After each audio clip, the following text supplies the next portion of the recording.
اهلا وسهلا بالجميع، نتمنى تكونوا بالف خير وعلى خير، اموركم بخير ان شاء الله. عواشركم مبروكات، تدخل عليكم بالصحه والسلامه. حتى شنو توجدي فطور العيد، جبت لك رغيفه مقرمشين ومهشاشين تيحمقوا يحمروا لك وجهك امام الضيوف ديالك. غادي نحتاج نص كيلو ديال الرقيق فرص، 125 غرام ديال الزبده، و250 غرام ديال الحليب، واحد شويه ديال الملح ومعلقه ديال الخل. غادي ناخذ داك الزبده ونضيفوها على الحليب ونخليوها حتى تذوب لينا، ومن بعد نخليو داك الحليب والزبده حتى يدفاو وغادي نعجنوا بهم. غادي ناخذ نص كيلو ديال الدقيق، غادي نضيفوا له شويه ديال الملح بطبيعه الحال على حسب الذوق، معلقه صغيره ديال الخل، وغادي نضيفوا كذلك واحد الساشي ديال الفاني، ونبداو نعجنوا بداك الزبده المذوبه. بطبيعه الحال من بعد غادي نخلطوا، لان الزبده كتبقى غير من الفوق، غادي نخلطوا عاد نبداو نعجنوا ونخليوها حتى تدفى، يعني ما نخليوهاش سخونه هكا ونعجنوا بها حتى تدفى لينا، عاد نعجنوا بها ونبداو نعجنوا ونجمعوا داك العجينه. اهم شيء انها ما تعلق ما والو، غير غادي نجمعوا داك العجينه. من بعد غادي نقسموها على 3 ديال الكريات، من الاحسن نص كيلو غتقسم على 3 الكريات باش يجيونا حساب هو هذاك. من بعد ما غادي نقسموها الكريات غادي نطلقوها بالمدلك على شكل طولي، ومن بعد غادي نجمعوا الجوانب، نجمعها على 3 كما هو موضح في الفيديو. من بعد غادي نطلقوا شويه، ومن الاحسن انها تكون مقاده، يعني غادي نطويوها عاوتاني على 3 على شكل ظرف، ويكون داك المربع مقاد من الاحسن. وغادي نستمروا في هذه العمليه حتى نساليو داك العجينه كلها، وغادي نخليوها ترتاح واحد 10 دقائق حتى ل 15 دقيقه تقريبا. ومن بعد عاد ناخذوا العجينه ونبداو نطلقوها. هاد الطريقه هذه كتخلي داك الرغيفات يجيو من الداخل مرقين، وما تخليكش انك تبقى تدلكي وتلقي وتعاودي، كتخليك تستغلي ديك العجينه دقه واحده، يعني ما تبقاش تلقي وترجعي تعاودي. من بعد غادي ناخذوا النشا وغادي نفندو مزيان، يعني من الفوق ومن التحت العجينه غادي نفندوها مزيان، لان غادي تطلق بالنشا بواحد الكميه وفيره. ونبقاو نطلقوا على هذا الشكل هذا، وناخذوا داك العبر ديال المربع ديالنا نخليوها نطلقوه على شكل مربع كبير، ونرقوا على قدر ما قديتو ترقوا، يعني رقوها مزيان كما كتلاحظوا. شوفوا شحال رقيقه.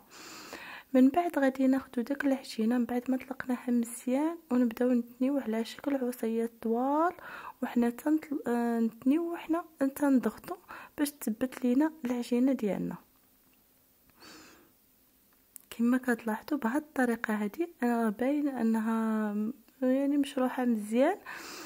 وداك الجوانب غادي نلصقوهم غير بالماء، غادي ندهنوا الجوانب بالماء، ولا خفتوا ان ما تثبت لكمش يمكن لكم انكم تثبتوها بالماء والدقيق. انا هنا دهنت غير بالماء ولصقت الجوانب.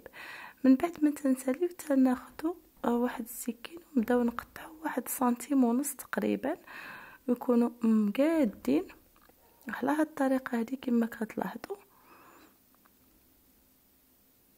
من بعد غادي ناخذوا داك العجينه ونطلقوها بهاد الطريقه هذه، ونضغطوا عليها بالكف ديال يدينا. انا هنا تا ولدي تيعاونني، ما تخافوش، انا ملي كنبدا العجينه راه العجينه كلشي كينوض يعاوننا، غير تيشوفوا العجينه وليدات بجوج تينوضوا يعاونوني. من بعد غادي ناخذوا واحد المدلك ونبداو نطلقوا داك الدوائر ونطلقوا مزيان، يعني من الاحسن انكم تطلقوها مزيان، واخا تبان لكم رقيقه ما تخافوش منها، كل ما رقت كل ما جات زوينه. شوفوا شحال رقيقه، شوف ما تخافوش منها، راها كتنفخ وكتجي زوينه وما كتبقاش حتى معجنه ملي كتقليوها. من بعد ما كنساليو كناخذوا واحد المقله ونوضعوا فيها الزيت بواحد الكميه وفيره، وخليوه حتى تسخن، ونبداو نوضعوا العجينه ديالنا ونبقاو نخويو العجينه غادي نبقاو ناخذوا الزيت ونبقاو نخويوه على العجينه من الفوق. حنا كنخويو وهي كتنفخ كما كتلاحظوا، كتولي على شكل وريضه. المهم ما توقفوش مع هاد الطريقه هذه. اما هاد الطريقه هذه يعني هما وقت يطيبوا نتوما كتخويو الزيت، قلبوا عاوتاني تخويو الزيت ونخليوهم حتى يتحمروا لينا على هاد الشكل هذا، ما يتحمروش بزاف.